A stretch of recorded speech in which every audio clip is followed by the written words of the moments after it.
chance to hear it, so let her tell it. People on the streets say Sabrina speaks. Tune into the show, she will let you know. Tell all your friends and family.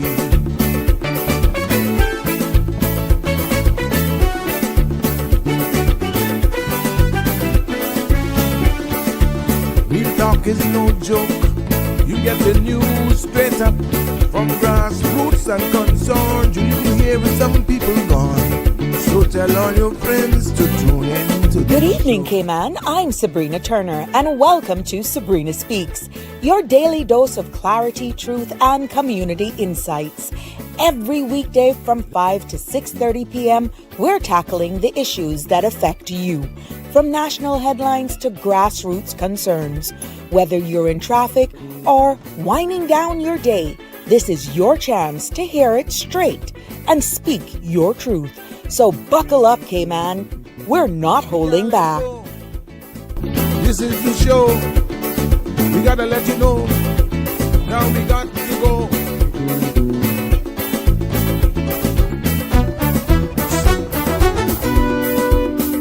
And now here's Sabrina.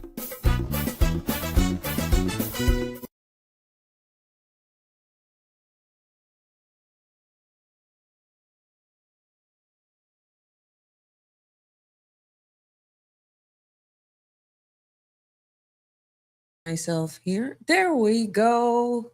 How are ya?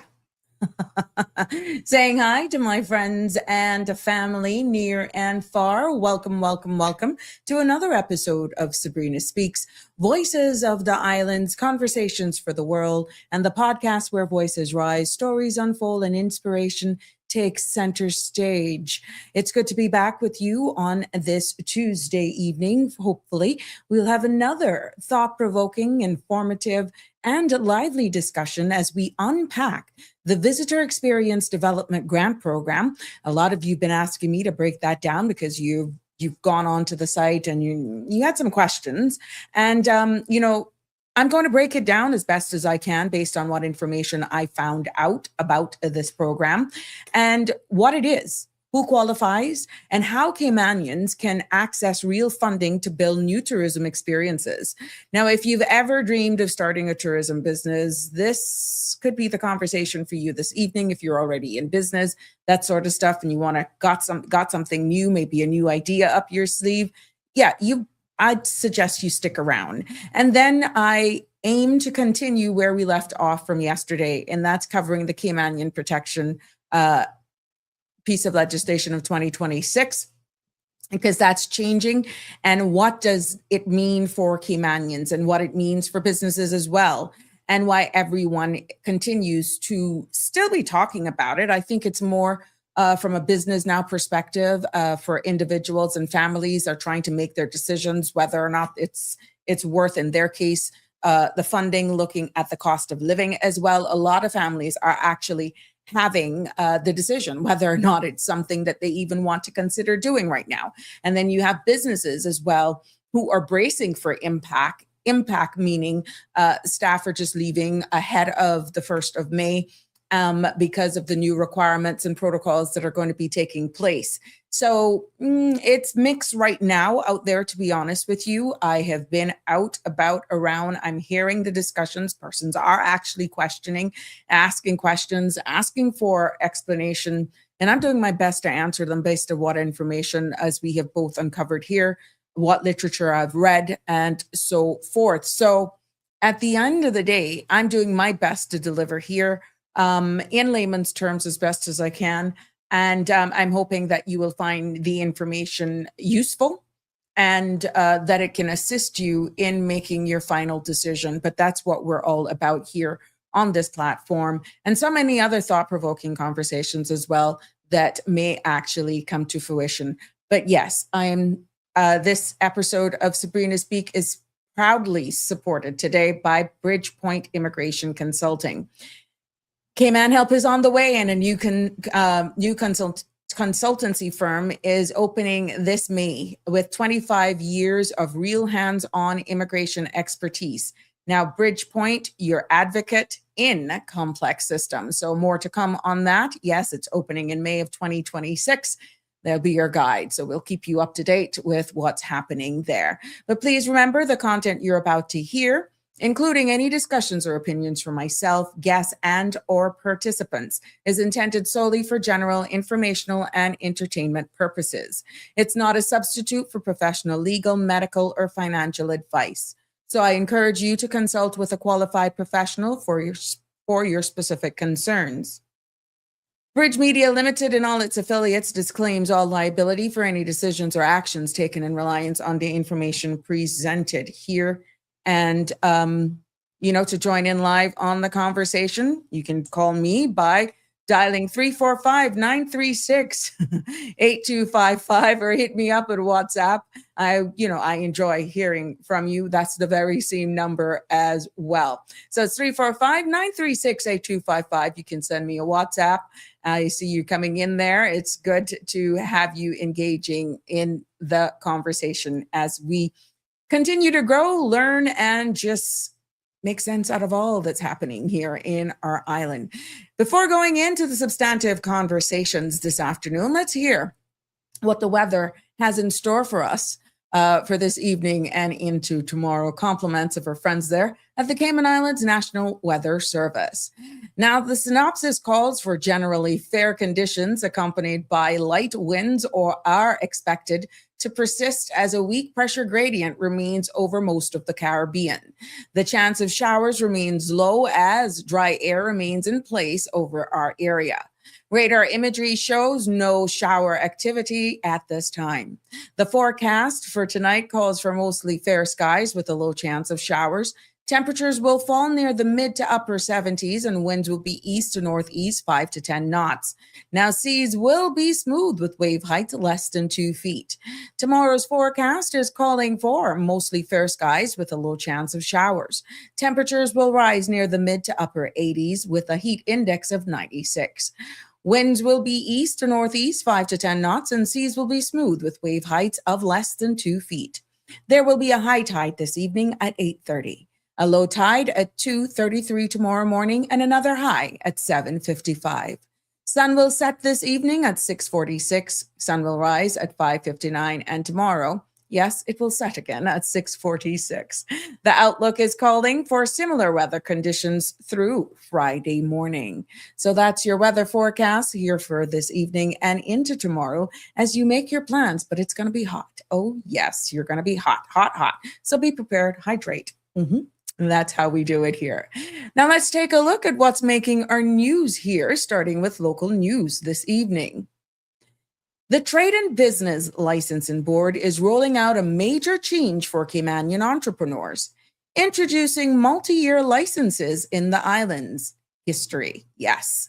History beginning today, eligible Caymanian-owned businesses can apply for licenses valid for up to 5 years. The Department of Commerce and Investment will administer the new system, which is limited to low-risk, locally owned businesses with strong compliance record and no outstanding fines. Now, officials says the reform modernizes Cayman licensing framework and supports long-term planning for local businesses.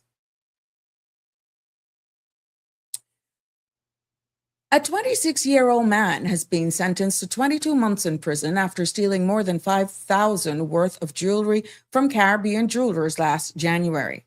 Eddington Michael Bush pled guilty to taking several gold items which have not been recovered. The court heard that Bush struggled with addiction and mental health issues, but a pre-sentence report assessed him as a high risk of reoffending.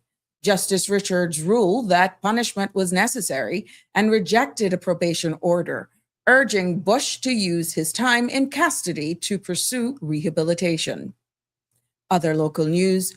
Cayman Islands Police Commissioner says plans are underway to open small satellite stations across the islands and eventually assigned a dedicated constable to every parliamentary constituency. Now, the move is part of a wider push to strengthen community policing and improve visibility in neighborhoods. The RCIPS says that the strategy aims to build stronger relationships with residents and provide faster, more localized responses to community concerns. And in other local news this evening, the National Roads Authority is advising motorists of ongoing constructions at the CUC roundabout by Kingsport Center. Crews are carrying out curb works on the main roundabout this week, along with paving on the Silver Oaks leg. Drivers, however, are urged to slow down in the work zone, follow posted signs, and give way as signaled as usual to vehicles already in the roundabout. The NRA reminds the public this remains an active construction site with a 25-mile-per-hour speed limit. An official thanks motorists for their patience as works continue. Other local news: the Department of Agriculture is advising customers that its delivery services will not operate on April 28th and 30th due to scheduled maintenance on department's delivery trucks. No official says that they understand the importance of these deliveries and apologize for any disruption. The department is also working to return the vehicle to service as soon as possible and will provide updates once deliveries resume. Customers are thanked for their patience and understanding during this time. We will take a look at what news is making our regional and international headlines, but after this short message. The Economics and Statistics Office, ESO, is currently conducting the annual business surveys until June 12. The surveys collect information to answer questions like, how did the economy perform in 2025? In 2025, how much did foreign companies invest in the Cayman Islands? The surveys include all relevant entities that produce goods and services in the Cayman Islands. The surveys are confidential under the Statistics Act and are exempt from the Freedom of Information Act. Your response matters. Do your part. Fill out and return your survey forms to the ESO. Remember, better data, better decisions, better business. For assistance in filling out the forms or for more information, visit eso.ky or call 244-4676 or 244-4600. Welcome back to Sabrina Speaks. For those of you just joining us, it's good to have you with me this evening. Let's continue with our regional and international news making headlines this evening. Yes, we turn our attention over to Grace Kennedy this afternoon. Yes, you're going to be paying a little bit more for these products because Grace Kennedy has announced that the price of all of its non-alcoholic sweetened beverages will increase effectively Friday, May 1st. Now, the company says the adjustment applies across its full beverage line, though no specific price change were released. Grace Kennedy notes that the increase is necessary to manage rising production and operational costs. The company says it remains committed to maintaining product quality for consumers. And over in Bermuda, yes, Bermuda, King Edward VII Memorial Hospital is moving to relieve pressure on its emergency department following renewed concerns about overcrowding. The Bermuda Hospital's board says it takes steps to ease demand while advancing a full review of emergency services. Now, the update follows public calls for a veteran emergency doctor urging action to address chronic congestion. Officials says the review aims to improve patient flow and strengthen overall emergency care. Taking our sights over now to the British Virgin Islands. Yes, because they have secured another international accolade, being named the best luxury destination in the Caribbean in Modern Luxury's 2026 Travel Awards. Now, the recognition announced on April 24th follows the BVI's 2025 title as Hottest Destination of the Year, reinforcing its standing as premier high-end travel destination. Now, Tourism Director Clive McCloy says the award reflects the consistency and quality of the BVI's luxury product, supported by standout properties such as Oil Nut Bay's Villa. The BVI continues to earn top rankings from leading global travel publications. And making our news right now internationally for this evening, right here on Sabrina Speaks, yes, we take our focus over to King Charles III. Yes, he arrived in the United States on Monday, April the 27th, for a 4-day state visit, marking the 250th anniversary of American independence. Now, the King and Queen Camilla landed at Joint Base Andrews before traveling to the White House for private tea with the President and First Lady.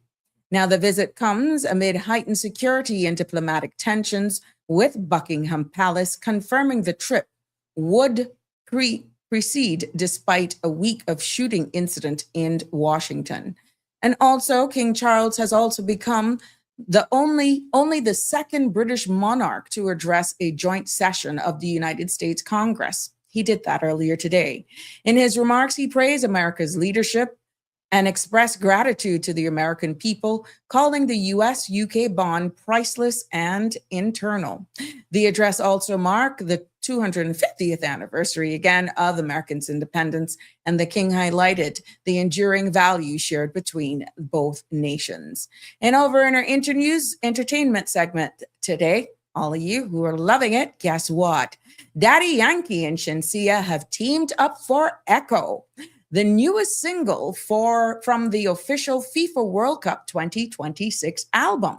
Released through Salix Co. UAM and Def Jam, the track has co-produced and executively produced by Trainee, blending reggaeton and dancehall for the tournament growing global soundtrack.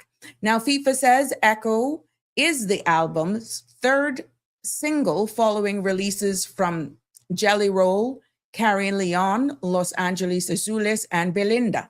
The collaboration highlights the Caribbean's influence on international music as the World Cup builds a multicultural playlist for 2026. So this is something definitely we can all look for, and we feel good when we see one of our own from in the region definitely making center stage here as we keep it rolling. As we wind down, today's U.S. markets close lower, with the Dow slipped just 0.05%, and the S&P 500 down nearly 0.5%. The Nasdaq off closed 1%, and tech stock led the decline after reports of slowing growth at OpenAI pressured major chip makers.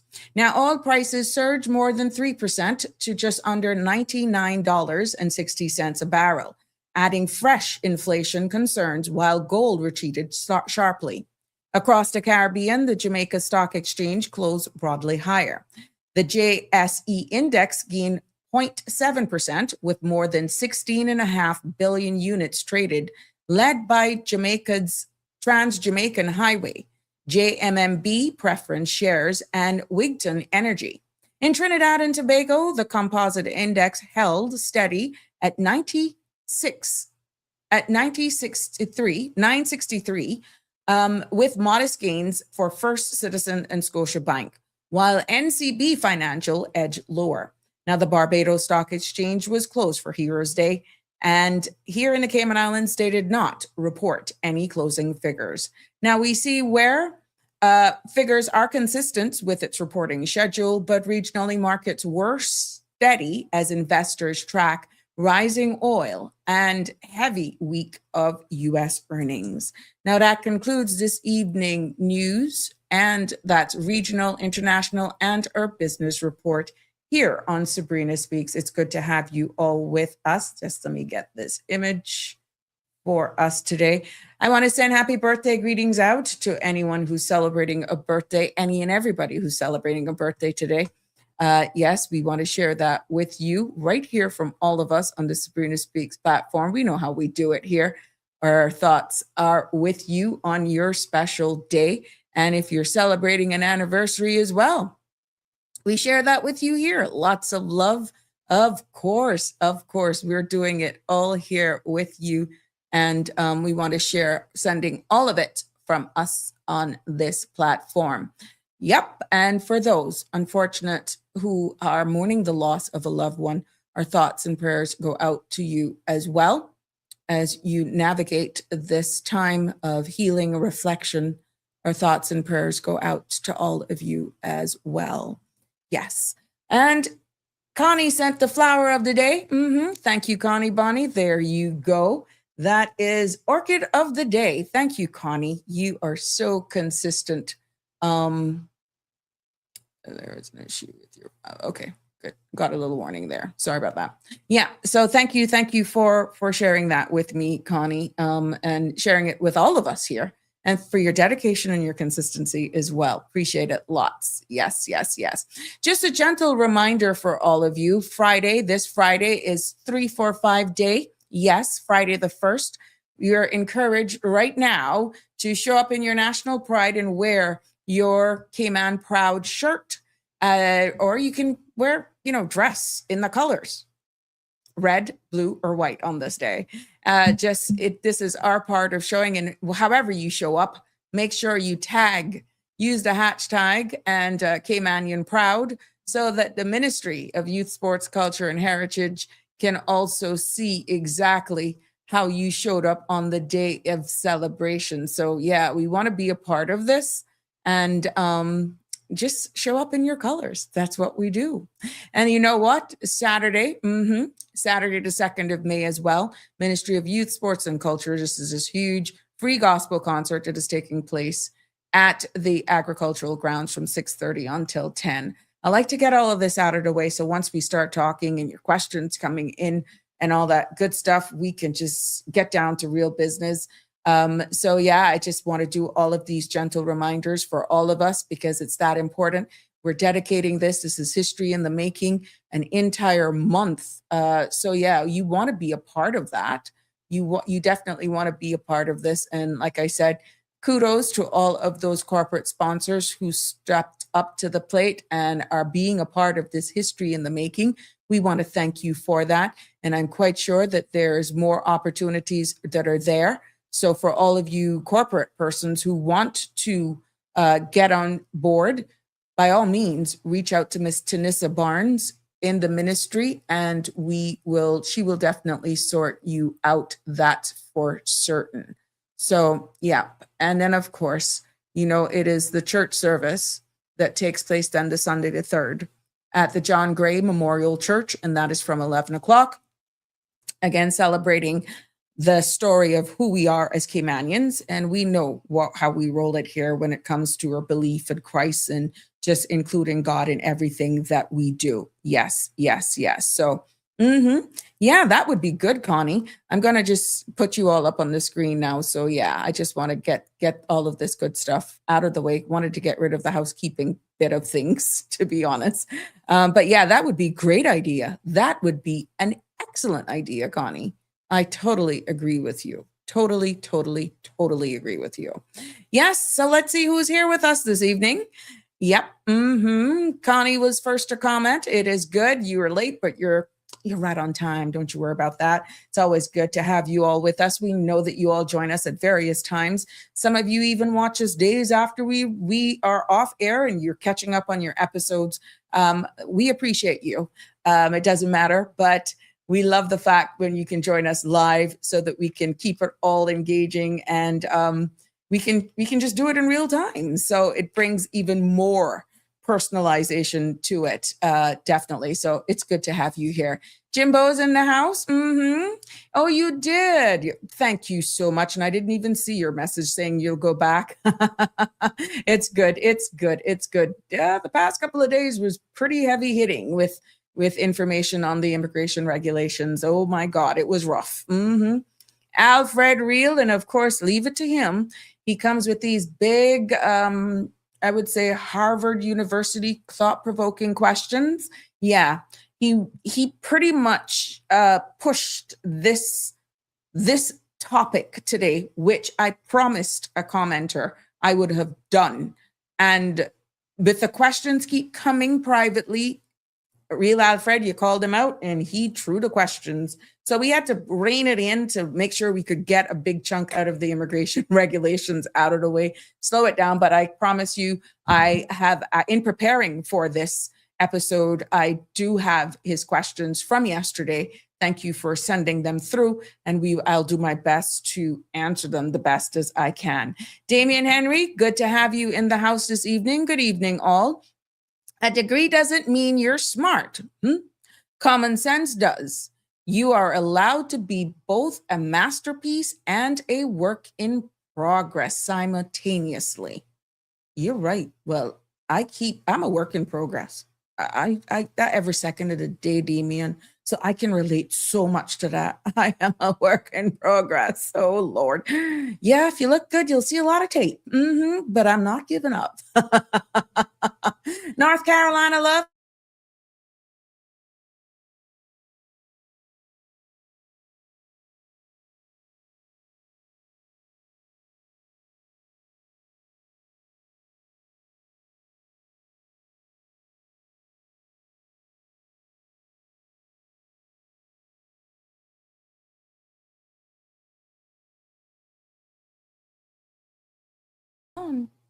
There we go. I'm back. I don't know. I restarted the board. I did everything yesterday. Yeah, so she's acting a little wonky, to be honest with you. And it's not me. I just think there's a lot of things going on with the internet, with the phones. Yeah. Yep. So it's good to have you in the house, troublemaker Aliano, double Aliano, because I was going to big him up when everything just went wonky. Thank you so much. Yes, Connie was saying in regards to Friday, the dress down day. Now, if you're going to do it, you have all day. Let's give a cutoff till about 3:30, so that we can do images. If you want to send me pictures of how you showed up, how you represented at work in your colors on Friday the 1st, give you until 3:30 to send those pictures to 345-936-8255. I'd be more than happy to have some fun with them on Friday. So yeah, it would be good for you to send them through so we can have some fun. I will be in mine, so I don't have to post my picture. I will definitely come out in my traditional outfit that I've used on Heritage Days when I used to host, and I attended a number of Georgetown Heritage Days. And yeah, I'd be happy to just, hey, it's fun. Why not? Yeah, wake up. It's good to have you here. Connie saying hi. Yep. Hey, Miss Dorothy, how you doing? It's good. And Tartarian is also here in the house. Now, let me just say thank you to all of you for your loyalty and for showing up here with me. It is so encouraging. And even though a lot of you do not comment, there's a big difference when you participate. Instead of just talking for myself. But I know that based on what we were doing and what we were covering, that it was that important. I think that got your attention, right? So I appreciate all of the feedback that I have been getting, even in the supermarkets.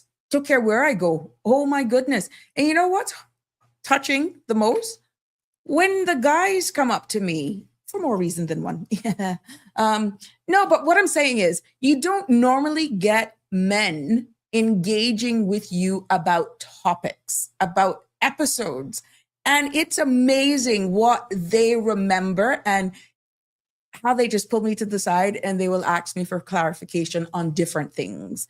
Don't just be one track here now. Yeah. On a plethora of things. So those are the most kudos to my women as well.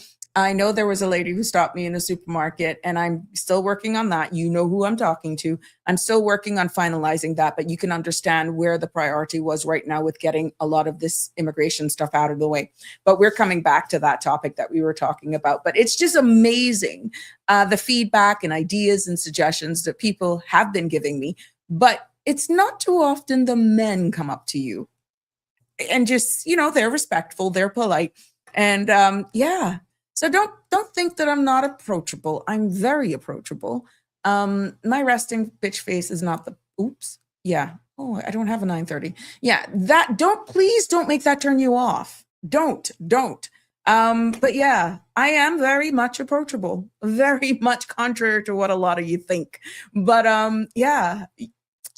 It's only a few that gets into that circle who really sees the true side of me. But I'm just letting you know that I am very, very much approachable. Many times I'm just zoomed out thinking about the next topic or just trying to get in and out of a supermarket or just trying to get stuff done. And I'm not all the time I'm aware. But trust me, when you see me and you actually engage, you would be like, wow, that's different. She didn't appear that way. It's just, yeah, then you don't get me to stop. So be careful. My Milo friend is in the house. Iva, how you doing? Hello, hello, hello. It's good to have you here with us today. Aliano says, I know no trouble. Just be giving Facebook hell with all the Trump. Oh, Lord, roaches on the. Oh, Jesus. Really? Trump roaches on the platform, all up in every comment I make. But let me tell you something. You just got to love them. You just got to love them. And everyone's entitled to their opinion. This is why I don't make them bother me, to be honest. Aliano, just speak your mind. But remember your social media posts, your different platforms, and your cell phone could be asked for the next time you travel, not knowing your immigration status for the US. But yeah. And some people say they're shutting us down. They're monitoring us, what we say, what we can say, what we can't say, and all that sort of stuff. So yeah, I don't know. I don't know, my love, but everyone is entitled to their own opinion. Good evening, Andrew. How are you? It's so good to have you here. Good evening. Andrew is saying, Cayman, blessed Tuesday. How are you? You've been missing, or you've just been taking in all of the stuff that we've been saying. It's been a rough couple of days, to be honest, with just delivering. I'd be honest with you, Andrew. It has been a rough couple of days. Yep. Aliano. Jim is saying very approachable, authentic, genuine, and kind. Yes. Plenty of those for you, Jimbo. Lots. Yes. Connie saying, huh? Yep.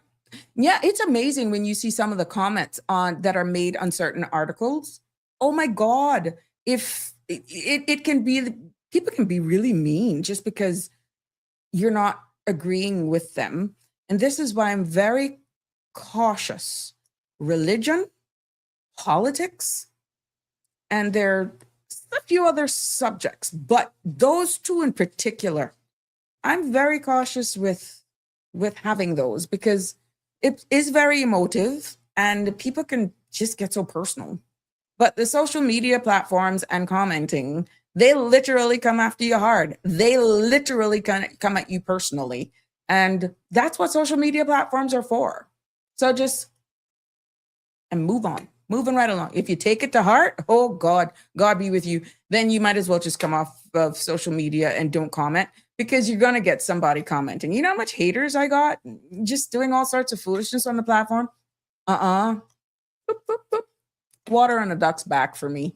I know what we're delivering here and I thank you all for showing up. But yeah, it can be brutal, Connie. Yeah. Una business. I don't need to travel to the US to blacklist me. So okay, got to, yeah, but still love the tips. Yeah, they're asking you, especially if you're renewing your visa. There was a thing came out a couple of weeks ago and I covered it here.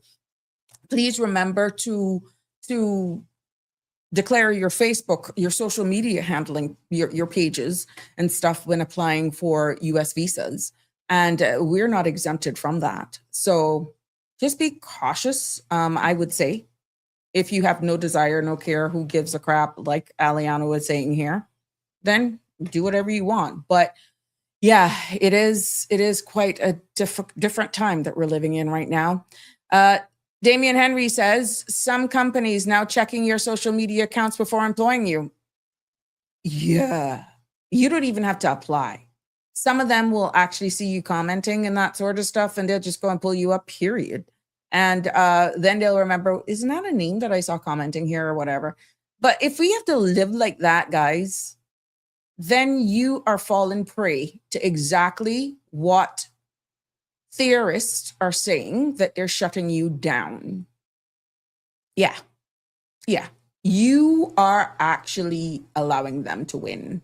You got to stand for something. And I don't feel that you should be, once you are entitled to your opinion and you're able to comment on something in a respectful way, that you shouldn't be scared to weigh in on your opinion.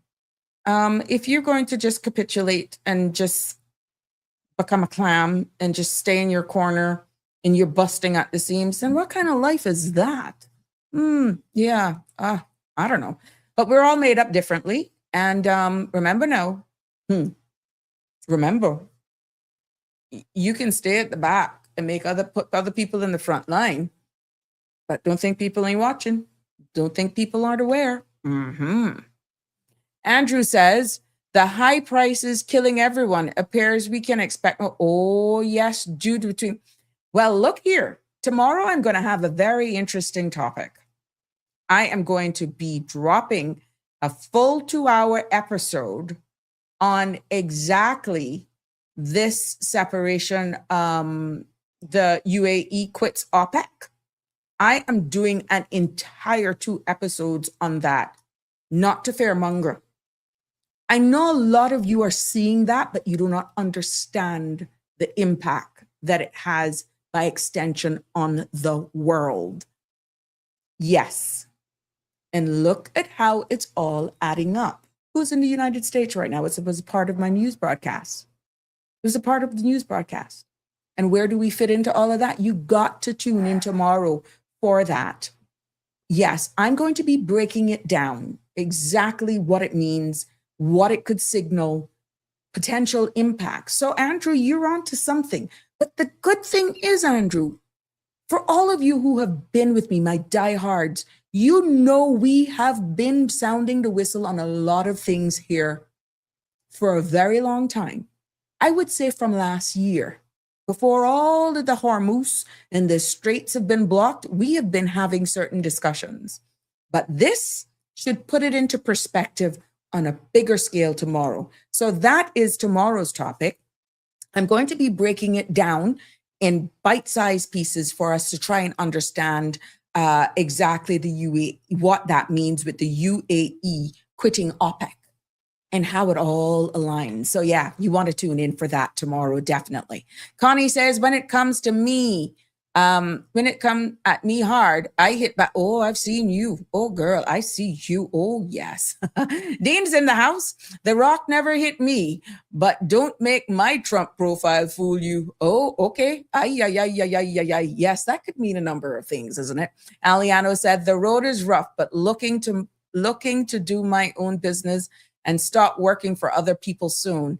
Thanks for the help. That is my pleasure. And Aliana, trust me, for any small business, I've been there. You'd be surprised how much people have assisted, just holding your hand. I'm always available and never doubt that. Trust me. Connie says, I don't intend on walking around with no big belly, full of people. Full of people business. I'ma chat it out loud too. OMG, Connie, you're a joker. Oh my God. See, Jimbo is telling you hello, Connie. Yeah, let's get to it, guys. I want to exhale. Let's exhale. So you know what? Let me just do this so that we can exhale and we'll go straight into what this grant means. Okay, so please, just bear with me. We got to pay some bills. Let's listen to the ESO just in case you missed it at the top of the hour. The Economics and Statistics Office, ESO, is currently conducting the annual business surveys until June 12. The surveys collect information to answer questions like, how did the economy perform in 2025? In 2025, how much did foreign companies invest in the Cayman Islands? The surveys include all relevant entities that produce goods and services in the Cayman Islands. The surveys are confidential under the Statistics Act and are exempt from the Freedom of Information Act. Your response matters. Do your part. Fill out and return your survey forms to the ESO. Remember, better data, better decisions, better business. For assistance in filling out the forms or for more information, visit eso.ky or call 244-4676 or 244-4600. Welcome back, one and all, and for all of you who's just joining us, it's good to be back with you. I'm your girl, Sabrina. You never know which version is going to come out, but guess what? I'm going to be loyal to the core. Andrew is saying, as we spin off after that commercial from the ESO, Caymanians need to unite stronger than ever before to get through the tough times ahead. Small businesses, everybody is going to experience financial difficulties if they are already not in it. Thank you, sound advice and profound. You are so right. But for those of you just joining us tonight, I'm going to be diving into something that is huge. And it could actually, in some cases, could change the lives of Caymanian entrepreneurs and definitely shape the future of our tourism industry. And what I'm talking about, my friends, is that the Ministry of Tourism and Trade Development has launched a visitor experience development grant program. And that grant design is designed to help Caymanians create new, unique, authentic tourism experiences. Okay. So that is this aim. And the deadline for this, my friends, is nearing. Yes, it's nearing. That's the 1st of May. So at the end of the day, this is what I want to break down, because a lot of you have been asking, a number of you have gone onto the sites, and you got a little intimidated when you saw the requirements. And it is my duty, based on your ask, to just break it down for you, to say what it means and how, and if you want and you're trusted, what you need to do. So let's break it down here this evening. Again, 345-936-8255. Feel free to weigh in on the discussion, or you can send me a WhatsApp or comment on whatever platform you are actually streaming us live on this evening. Yes. Now, what we're seeing here with this grant experience is that this is, as I said, it's looking for unique, creative, market-ready tourism experiences. Okay? So there are a number of things they're looking for. First of all, distinctive business concept. Okay. What I mean by that is that something Cayman doesn't have already, something that makes a visitor's stay or memorable, unforgettable, something that allows them to say, wow, I've never done that before. Now, let's say it is Caymanian cooking classes with local ingredients or something, or a heritage walking through, let's say, our capital, or even a mangrove meditation or eco-wellness retreat or something like that, or even a luxury private boat experience with Caymanian storytelling. I'm just pulling these off the top of my head, kind of, as I prepared for today, right? And what it must also be is inclusive and accessible. These are some of the requirements. And what that means is that experiences that welcomes everyone. It's tailored for seniors, families, persons with disabilities, and even diverse backgrounds as well. They also have another requirement that they're looking for in the applicants is environmentally responsible, meaning it's eco-friendly practices, low waste being produced, and even respect for our natural environment. Another thing that they're looking for is that whatever product or idea you come up with, it promotes what's at the front. It promotes Caymanian culture. Now, we all know how huge this one is. This one is big. And they want Caymanian identity to be front and center. So dig deep and think about music, food, crafts, seafaring traditions, or something like that. And of course, Caymanian history.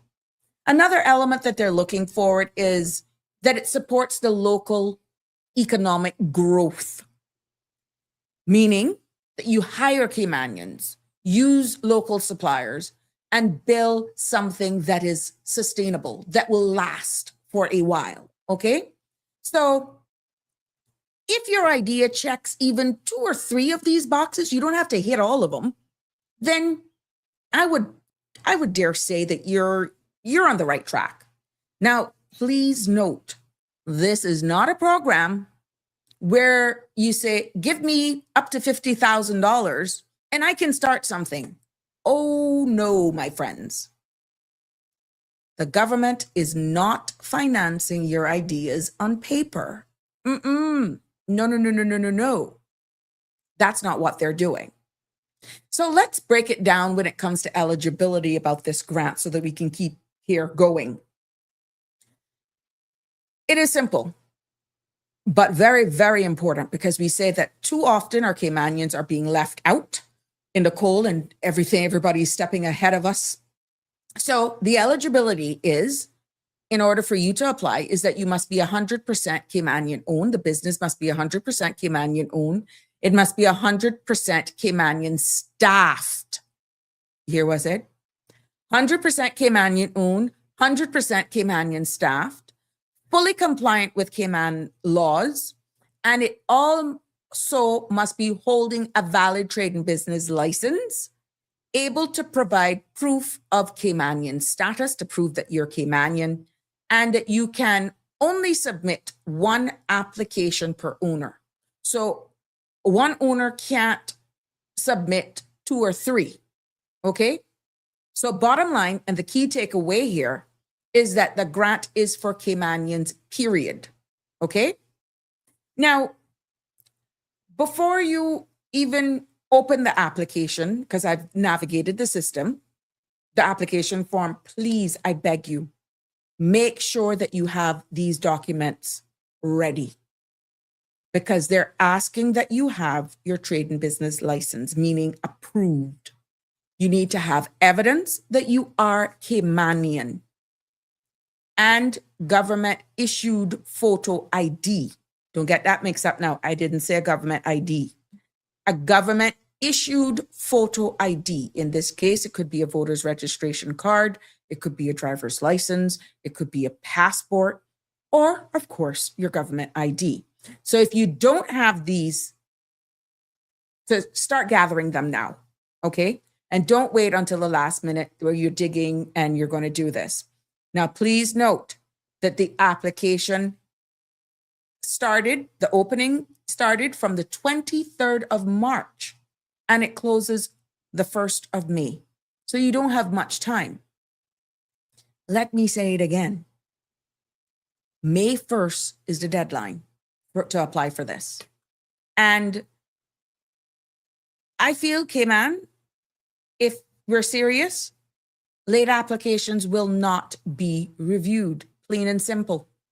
Late applications will not be reviewed. So mark your calendars. I am just letting you know what the requirements are. Mark your calendars, set reminders, tell your business partner, or if you can pull all of this together. Yeah, if you already have a trade and business license and you have something that you feel is unique and probably need some seating and all that sort of stuff, and you can come up with a new idea, then you're 3/4 of the way there. Maybe you want to tell your family member, tell them by a WhatsApp group. I don't know what you're going to do it. I just want you to understand what it is, okay? Now, how you choose or how they're choosing for this payout, this grant, they're not saying everybody applies going to get 50,000. It's up to 50,000 per grant, okay? First of all, you got to submit it. It's the submission stage, and you have to fill out the online form with all the attached documents. They must be submitted. And then what it's going to go through is an evaluation phase, a stage. And then there is a panel on the inside. The panel reviews and scores your application. And this panel includes representatives from the Ministry of Tourism and Trade Development. You also got representation from the Ministry of Youth, Sports, Culture, and Heritage. Well, you could see why those government agencies make sense. Then you'll also have persons from the DOT, Department of Tourism. And you'll have a representative as well from the Center for Business Development. That's the part that deals with your trade and business, compliance, and all that good stuff. And what they will do for the processing is that they score based on the guidelines we spoke about earlier, right? And then the final stage of the process, from what I understood from this, is that the highest scoring applicants will then receive funding depending on the budget and available funds as the ministry has put into the public's domain.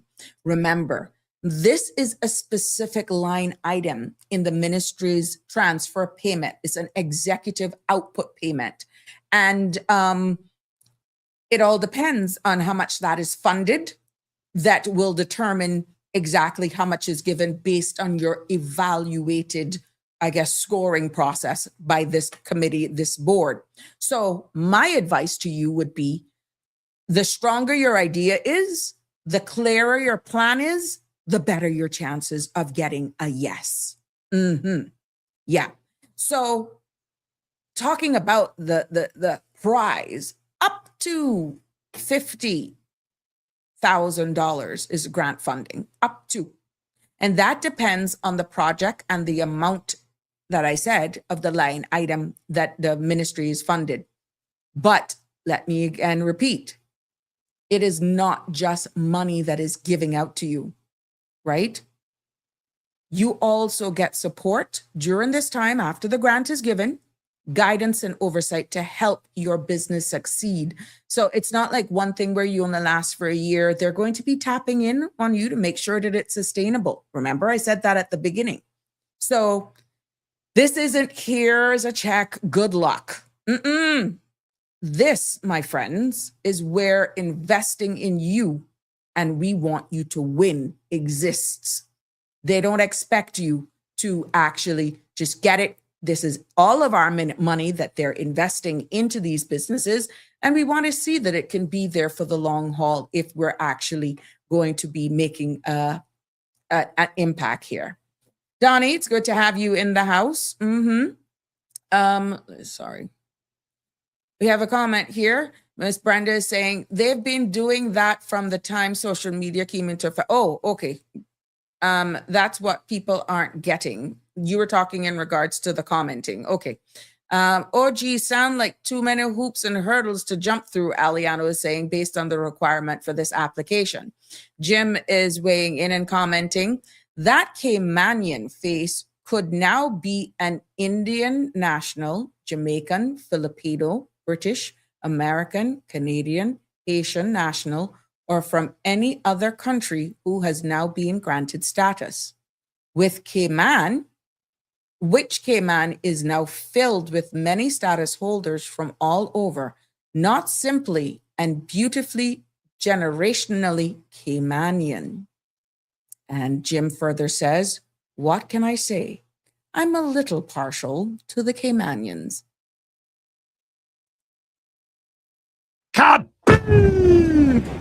And in that case, Jimbo, I think you're a little partial to the generational Caymanians is what you're saying. But here we go again. Once you have been granted that Caymanian status under whatever labeling you have it through the immigration thing, you label it as the Caymanian Protection, whatever, you're still not deemed a generational Caymanian as to what you're alluding to, but you're eligible for that. So, yeah, some people may be a little upset at that, Jimbo, and they may have that deep down in them, but how do you say on that you have to be generational Caymanian? They just said Caymanian. Good point to point out, though. But this is where the segregation, the divide comes in, because the requirement does not distinguish generational or not. It just says Caymanian. And this is where it's a nerve, it's a sore spot in our society that many actually will agree is creating some sort of a divide. Now, based on this, we saw yesterday where we got some questions coming in, and Aliano says, yep, Jim, the whole part of being Caymanian has become watered out, is what Aliano is saying. Yeah, so here we go. One question came in yesterday in regard to, as a matter of fact, about three. If the goal, this is from Alfred, if the goal is authentic Caymanian tourism, how do we stop culture from becoming something Caymanians perform for visitors while being priced out of their own country?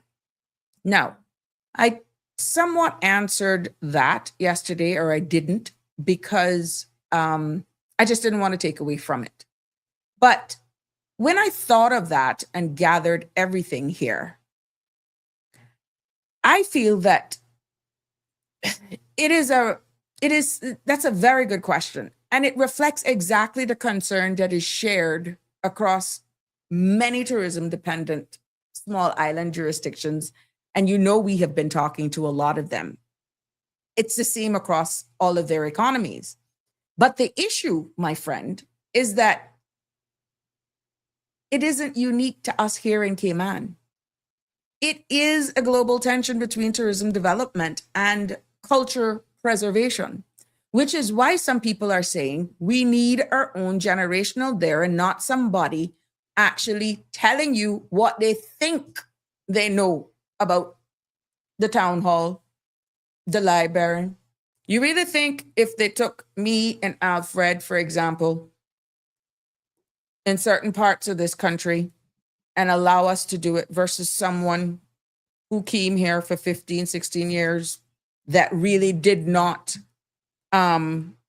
assimilate well with the community, didn't invest in, they just checked the box in order to get a yes on an application because our law said so.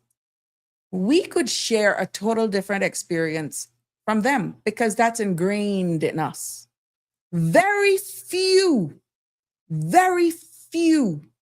who have honestly invested themselves, chose to be here with us, immerse themselves into our tradition, our cultures, have a lot of true Caymanian friends of all sectors in our society, would be able to really regurgitate and say, I know what I'm talking about going through certain parts of Bodden Town, certain parts of Northside. Yeah, I can remember Mary Street. This was there. And oh yeah, Red Spot. What do you know about Red Spot? We're talking about Dora Bay, Sarah's Bay, Smith back there, as we heard Miss Brenda.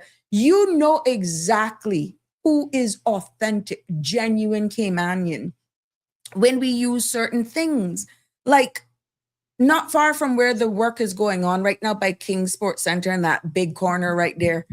The other day, I just was having a conversation with a friend. I said, that house that used to be across the in Roscoe corner. Of course, they're like, oh my God, you're timelining yourself. Now, of course, not everybody understood and picked up exactly where I was talking about because you don't refer to it as Roscoe Corner anymore. For the record, that's the big corner there across from Rosedale Gardens, across from Miss Heather Bodden and them house, that real estate house. Right there just before you get to Tropical Gardens, for those of you who didn't know. That's what it used to call. There's some gray apartments right there now, and it used to be like a cow well or something right there a long time ago. Or, on the corner, remember where Batter Shoe Store was, English shop and all that stuff. Not too much people would be able to tell you that unless they were truly Shirley Shop, Junior, really going down Miss Kippy, Racket Club, remember those days? You know, not too many. And I'm just going based on memory, based on my age now. But what I'm saying is you are quite right. And it was a very good question. But when you look at the requirements for this application, this very same grant was indeed designed to strengthen Caymanians' ownership and not replace it. But I see the concern. And there's no one can sell or replace like us. And this is why I'm thinking that they insisted on it Caymanian own, but exactly what you're saying here, we could have them all selling it. And that is where the danger comes in. So I feel that the grant itself is one of the tools government is using to protect Caymanian participation by just saying that, not to dilute it. Because if that was indeed the case, then you could have had residency applying for it, those who have PR and that sort of stuff. So I get the feedback that you're saying it should have been generational, maybe, I don't know. It's too late right now, to be honest. And the mere fact that they said Caymanian is that the key was to ensure that Caymanians are the ones who are leading and benefiting, which is exactly what the grant framework requires. But taking it up another notch is bringing it to a different level right now, because we are looking at it saying it's not being specific. So I don't know. But the bottom line here is that I feel the Caymanian culture becomes protected, not performed, when we have our generational side and those who have been in the hospitality and tourism industry, because we have some of brothers and sisters, I'm going to call it, from Jamaica from day one that are in the tourism industry, and they know a lot about our history, our culture, because they have really immersed themselves in the communities. They have been around a lot of domino tables and stuff, and they can sell it. But that they're those who actually wanted, they were hungry for it, and they made themselves available to appreciate who we are as a people. So I don't know, but yeah, I want to make sure I'm getting here. Jim says 100%. Jim says too much outside influence is not good. Dean Gillette says the most successful businesses in the world can't generate sustainability. Why not finance loans for these businesses? Well, I think they started off with a grant, so it's nothing to be paid back. But what they do is that they actually make sure they equip you, give you resources to professionals and courses to make sure that, you know, you are viable, that it's sustainable. So that is another option as well. I'm quite sure that's something they have done in the past, but right now it's a one-time grant. So there is no payback, but they're going to keep tabs on you to make sure that it's sustained. Wake Up Cayman says, thank you for explaining this so far. However, the advert on a radio station was a bit misleading. They made it sound like you could receive support from producing one product. No, maybe one product alone. Like I said, 2, 3, the more you have it, the stronger your chance. Wake Up Cayman. So if you got one solid product, trust me, and it's different and it's checking a lot of those other boxes, who to tell? You might actually be one of the recipients. But yeah, I totally get you. The message, wake up, was off. I agree with you when you actually look deeper into it. The messaging, the PR messaging was a bit off, to be honest. I have to agree with you there, which is why you kept asking me to break it down. And the more and more I dug into it, I'm like, but this is not what we're hearing. Is there 2 different programs, or is this the same? But it keeps pointing me back to the same one. So I think the PR kind of was not on the mark with how it was marketed. And maybe for that reason, they may not get as much interested persons, because right now it's a turnoff, because one thing is being vocalized, and when the requirements are looked at, there's just something totally different. Aliana says, Miss Sabrina, stop making yourself look old. Oh, I'm proud to say I got B52 in June. Oh, yeah. Black don't crack. Jim says, as I've said before, Grand Cayman is beginning to look like many other places and has lost its charm. Yeah, boy, Jim, I gotta agree with you there, my friend. I honestly gotta agree with you there. It is taking on a different dynamics altogether. Aliano says, I'm 42 now and Cayman is rapidly changing. You're saying the exact thing Jim is saying. But what do? We can't give in on this. We can't give in at all. Oh no, we can't. Wake Up says, I have an idea for one product. Well, good. That could be a winning single product that is so good, Wake Up, that you may actually get the full funding. Good evening, caller. There's a lot of wind in the back, or whatever the heck that is. How you doing? I'm good. How are you? Is it still a lot of wind? Still a lot of wind? I didn't know what it was. There was just a lot of background noise. Oh, no, Norma, that was a truck. Oh. And its exhaust. Oh my gosh. Passing next to me. Yeah. Making all that noise and then. All right, my love. Sabrina, what is it? Forgive me for the tuning kind of late. I was going to tell you what you actually heard in the background is the steam that I'm about to blow off on your show. Okay, go ahead. Are we talking about our tourism product, the Visitor Experience Development Grant Program? Try hush though, yeah. Oh, Jesus. More money again to waste, but anyway. Stop it. Let's digress. No, I'm sorry, Sabrina. The problem to fix it, the solution to fixing problems can't always be to throw money at something. But they're giving people an opportunity. This PR is throwing, and I appreciate that, but again, like I said, throwing money at everything can't simply be the solution. It's like the Teflon Don, whatever sticks, we go with it. It's rubbish. It's absolute rubbish. But that's not what I called about. So please allow me a couple of minutes. You go ahead. So I have become the de facto work complaints board, if you will. And anytime anybody got problems, oh my Shan, God. That way you I get. need you would never know what happened to me. Well, So I just came from visiting, I'm going to call the person a friend, who is blooming mad, what happened? has operated a family business for the past 33 years. Okay, I'm not going to say what business it is because I don't want any backlash for that person, right? But only to bring and to highlight the mess going on in this place.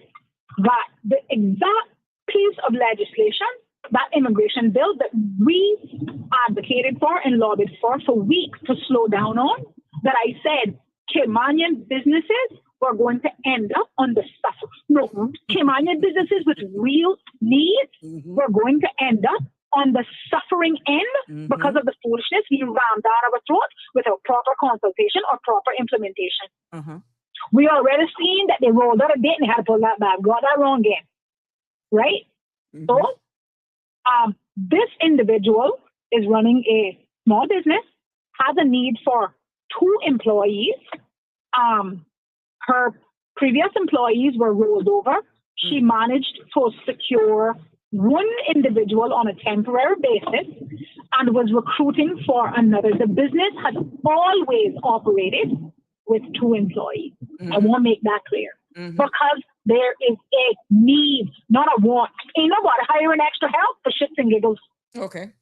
So They it's ain't an doing overhead. that. It's an overhead. Okay? Yeah. Well, apparently work don't understand that. However, put in for the additional work permit, it was declined because the person that she was seeking to hire, who merely had a certificate, was deemed to be overqualified for the role. Again, I will not identify The type business. the area, the type of business, because, right? But I will tell you, it's not an accounting firm and it's not a law firm. It's an ordinary service industry. Okay, it's not rocket science. But again, has put the ad out, has received 0 Caymanian interest and or applicants. She has no choice but to turn to recruiting outside of a Caymanian, right? That ain't her fault. That ain't her fault, and I ain't faulting her for that, right? So unfortunately, like I said, she recruited someone and they deemed that person to be overqualified. She kind of, what I like to call, went through the back door, kind of made a complaint. That decision was overturned, kind of saying it was a mistake. She let it slide. Okay, fair enough. You screw up one time. Okay, no problem. Unfortunately, that individual, once the permit had been granted, made a decision that he, due to like a change in his family dynamic, he was no longer able to take up that role in Cayman. She submitted another application for another applicant, again, who happened to be a work permit holder. That application was returned, and she was told, mind you, this person, again, like I said, has been operating a family business in the country for 33 years, has always had 2 employees.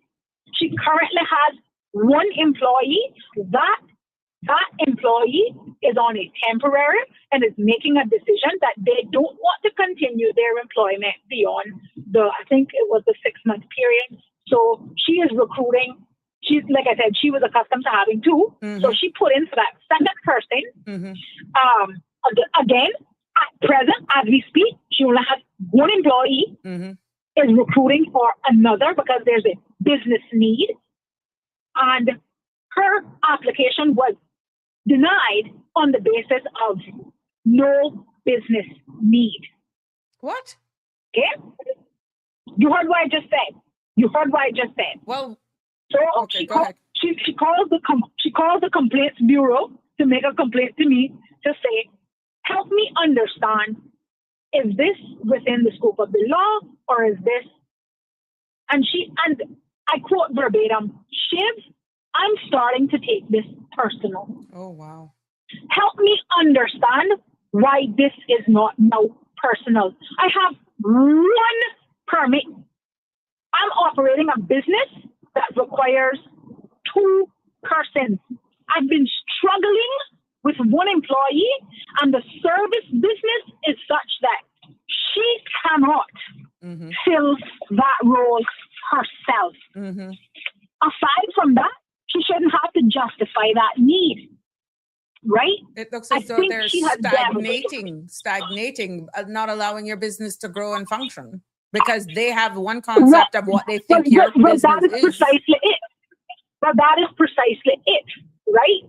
And I think Denny and I banged on ad nauseum that this is what would happen if this wasn't done right. Cut once, measure twice. You remember me saying that? Exactly. Right? And now we have Caymanian businesses, and I'm going to say it here today, Caymanian, not them Caymanians, Caymanian businesses who are suffering because someone in there has made a determination based on God knows what, that there isn't a true business need. We shouldn't have to be going through the proverbial back door to get ahead, Sabrina. We shouldn't have to be. There are people out there who are holding. I personally spoke to an individual who is that Caymanian, who has 14 business licenses, some 6 to 7 employees, but has never received a denied work permit. What? Okay? You heard what I said, has never been denied for a work permit. Okay? How is one person able to operate 14 businesses? Truly tell me no. Truly tell me no. How is that possible? However, when you go through the back door and you hear on the proverbial mall road that what's actually happening is that they're targeting specific people and their businesses because of political differences, that they are truly messing up because it's being just a ramshackle, done in a ramshackle kind of way that they don't even have the capacity to understand what is being requested. And additionally, there's additional pressure to deliver on political promises so far as we are going to reduce the number of work permits in this country. And I forget, and that the people processing these work permits simply don't have any understanding of the need, so to speak. What if they do? What if they do, but the mandate is contrary to what is being said otherwise in the public's domain by those in power? There's one message being sent in the public's domain, and then there's another mandate being given to the councils, the boards, the administrators that is totally not connecting, which is what was being explained with the PR for this grant, this government grant versus the requirements. It's two different things. I'm just asking the question. With you, Sabrina. I agree with you, but again, I want to hammer home again that as a result of these inefficiencies, deficiencies, Caymanian businesses with legitimate needs are suffering. Okay? This individual is not like Siobhan, who wants to, and please let me state, this is not about me embarrassing the department. This is about the bigger picture. This is bigger picture, and the good of many must outweigh the good of one. And while you have people in there trying to cover their behinds, Caymanian businesses are hurting. Okay. Oh, I forgot to include this one. This one will knock your socks off. She was told by somebody, again, through the back door in that department that the permits were being turned down because based on the salary that you put on it, they are determining that in some instances the salary you are offering is too high. Now, how do you get to determine what I pay my employee? And they're not listing legitimate reasons. They're giving these standard, no business need, overqualified, based on nothing. The criteria that they're basing it on. You're like, what? It leaves you scratching your head, Sabrina. It really leaves you scratching your head. And I'm going to say this here today, and I don't care who it hurts, whose feelings or whose toes I step on. The permits that they should be turning down are the ones that are going through. The permits that are having effects on the lives of Caymanians and being put out of work are the permits that are going through, that are not being looked over twice. Those are the permits that are having a real impact and a real impact on the real lives of Caymanians. Hindering Caymanians from getting gainful employment, hindering Caymanians from moving up in the job market. But those permits aren't getting a second look because of who is submitting the permit. Yet again, a small Caymanian business, she has a right to feel targeted. She has an absolute right to feel targeted. 33 years in this country, one work permit, and you are going to say no business need. I'm sorry, it is unacceptable that if you don't have staff who are trained enough to be able to process it, or you do better. You do better. They rolled up this big, beautiful mandate. We're going to make it easier. They're going to make it easier to be able to fire civil servants or whatever the hell it said. But that's not the solution, Sabrina. That's really not the solution. And I don't think that is what the public complained about, or certainly not what I would advocate for. But at the end of the day, everybody goes into business with a view for profit. That is the definition of doing business. Hold on 1 second. Let me see if I can merge this. Oops. Hello? Oh, no. I think I disconnected that other call. Shalom? Oh boy. Go ahead, my love. Go ahead. I was trying to merge the call. But it didn't come through. I apologize. Go ahead. Yeah, and again, so her again working through the back door channels, spoke to someone. I won't even say where the person worked because it would embarrass the country. But a civil servant. Hold on, let me try working to merge it in again. a very high position. Hold on.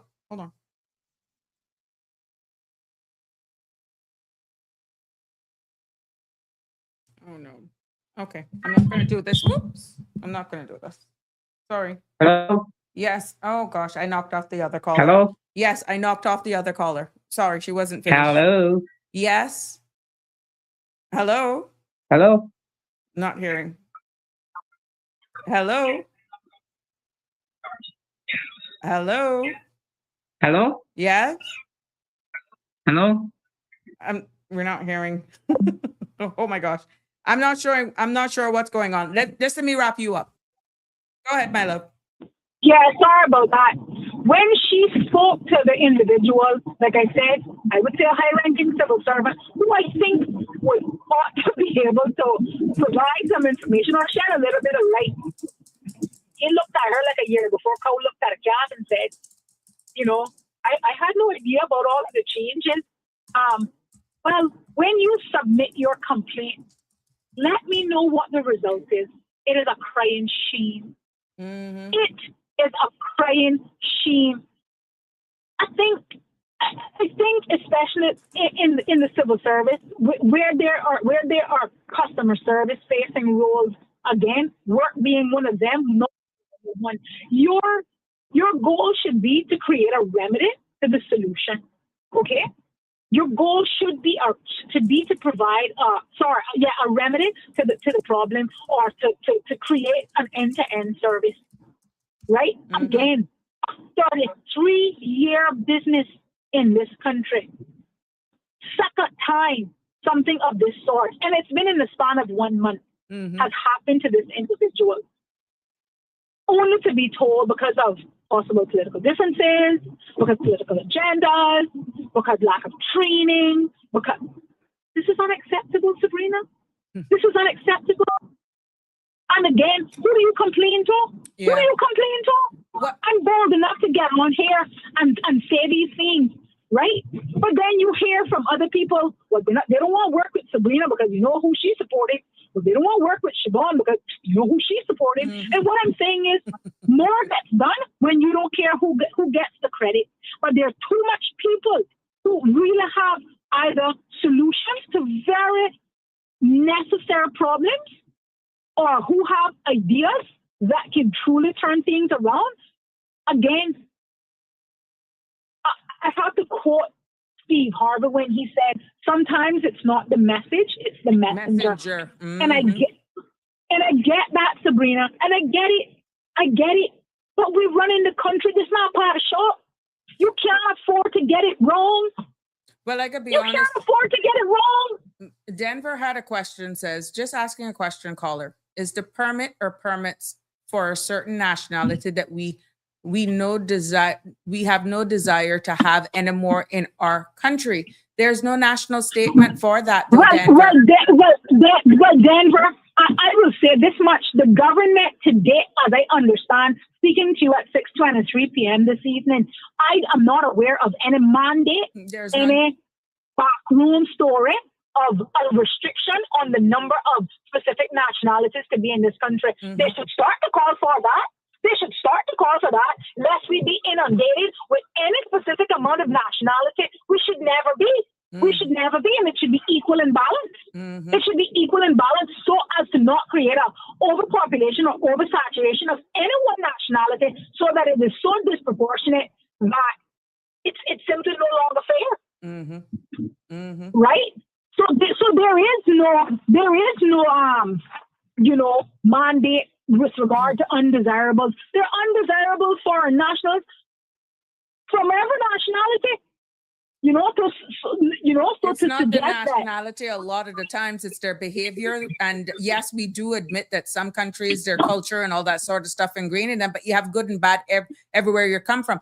The elephant in the room for what you've described that's happening with this company is that it appears as though, as you've alluded to, if they say don't work, is being targeted. Exactly, because of political. Being targeted. So what does that say about neutrality? What does that say about being objective? What does that say about they got their foot in their own Caymanians? They got their foot in their own, in their proverbial throat. Right. And again, this and like I said, you start this. It's a conspiracy until it's not, Sabrina. It's a conspiracy until it's not. When the first time that happened, and we were like, that looked kind of personal.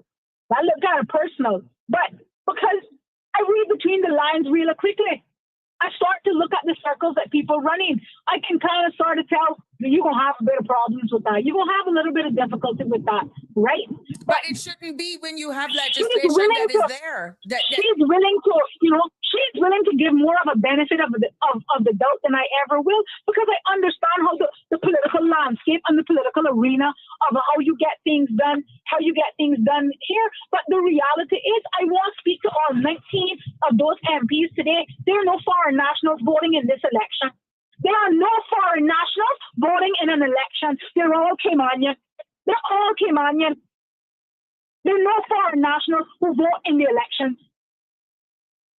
So you are killing and stifling Caymanians and Caymanian businesses. But what do they care if this comes out to be true? They don't. Clearly they don't. If it comes out to be true. Sabrina, you shouldn't. I am not asking anybody to go above and beyond for me or anybody. I'm asking you to do your job.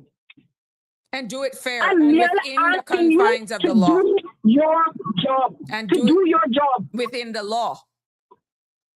To do, but what I'm saying is, what fool I can only describe as a fool. What fool can look at a legitimate Cayman? I don't care. Just to be clear, all Caymanian businesses. Yeah, but you rightfully Okay? said The it law- earlier.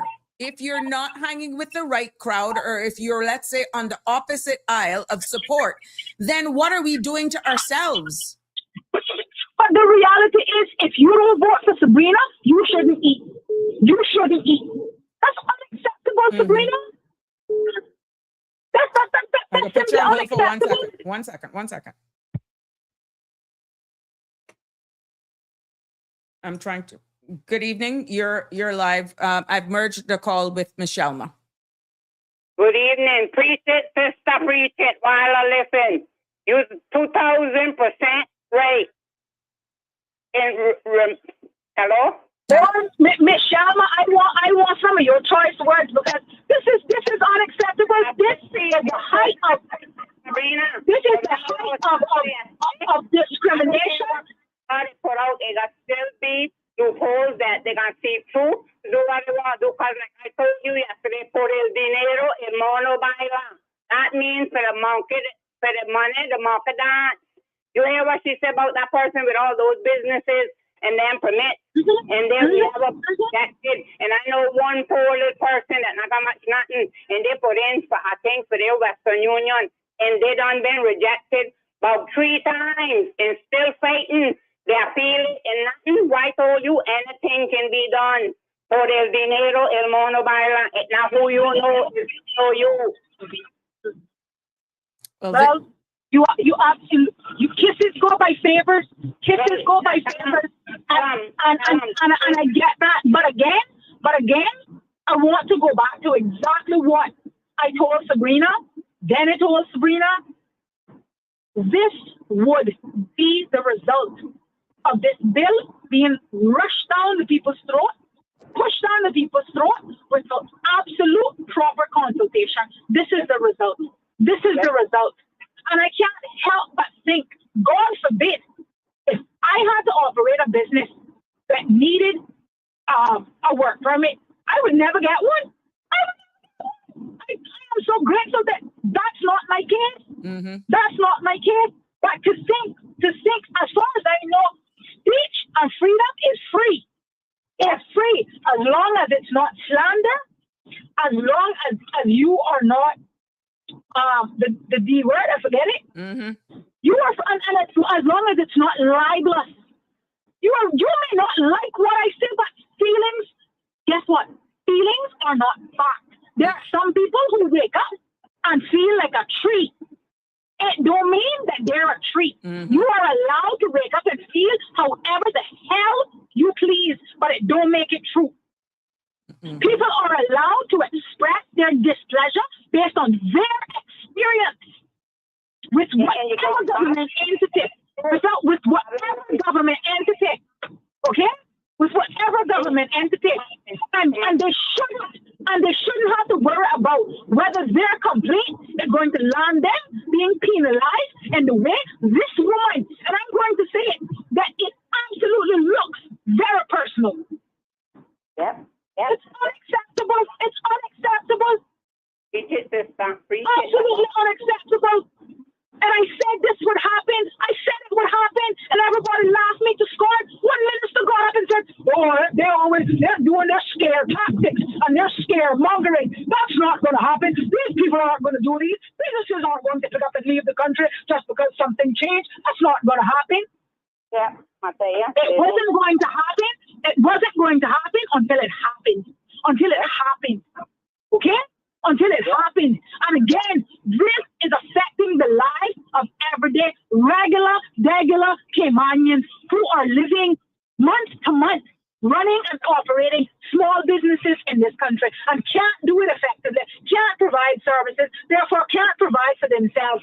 What will the result of that be? To go line up down by DFA? To go line up down by DFA only to be told that they're not qualified? This is unacceptable when you have Caymanians who are legitimately trying to eke out a reasonable, legitimate, legal business for themselves to have these types of roadblocks.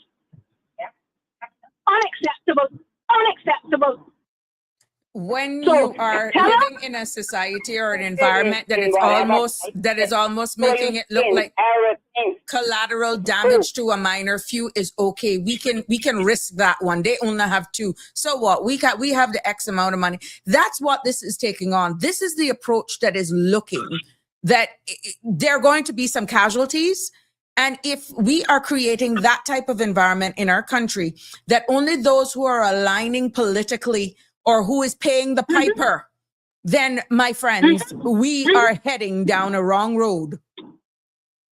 no, but it all sorts of questions start to creep in. Whether is their money is being now paid under the table? No, we're not too far-fetched with that. We know about fraud in the government. We know about fraud that occurred in the government. We know about it. We know about individuals who were prosecuted in the civil service for fraud. It is not too far-fetched to believe that those things are happening again. The last auditor general report, I want to remind them of the deficiencies there. He stopped just a breath short of saying these deficiencies could possibly put the fraud. Yes. Am I wrong, Sabrina? No, you're not wrong. You're not wrong. I'm so sick of it.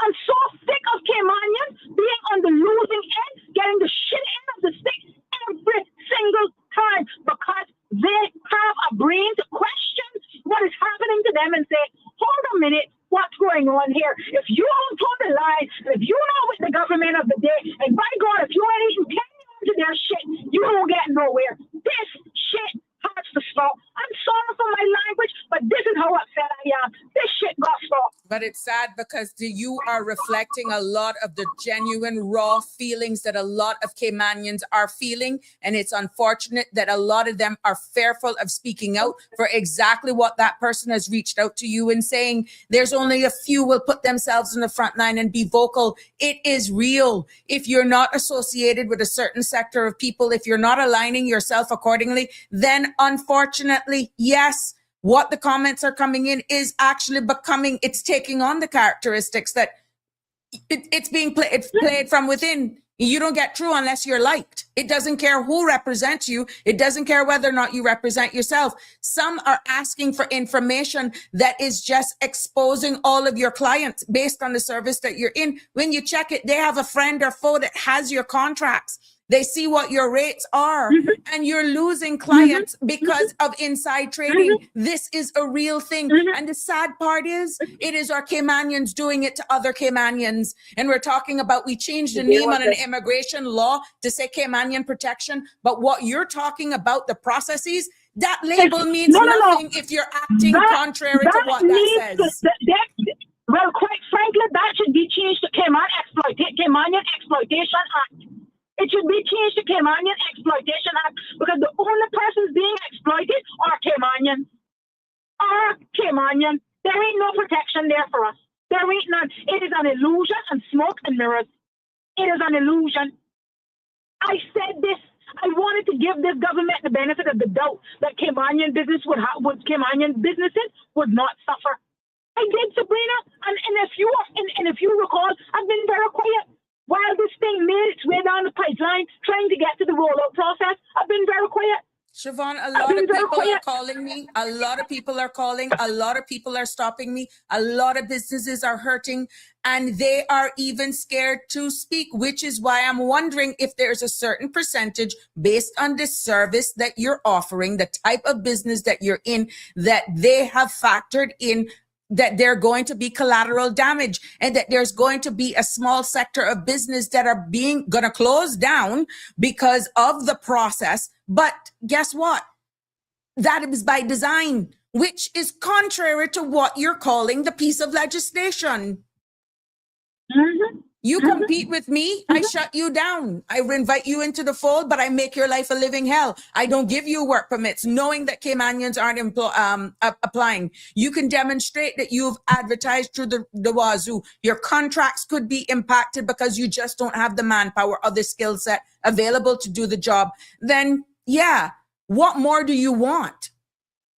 I'm not asking you no favor. I've done everything by the book, but yet I am still being marginalized because I'm not hanging with the right crew, because you think that I'm with this group or that group, when all I'm trying to do is keep a roof over my head and make an honest living? No, truly, because this person has remained politically neutral. Truly, because this person has remained. And when I say politically, not just politically neutral, forget about the politics part, but has truly been diligent in making sure that when her employees were rolled over, whatever was necessary to be submitted, it was submitted. When she had the permit granted, that the individual said, look, there's a change in my circumstance.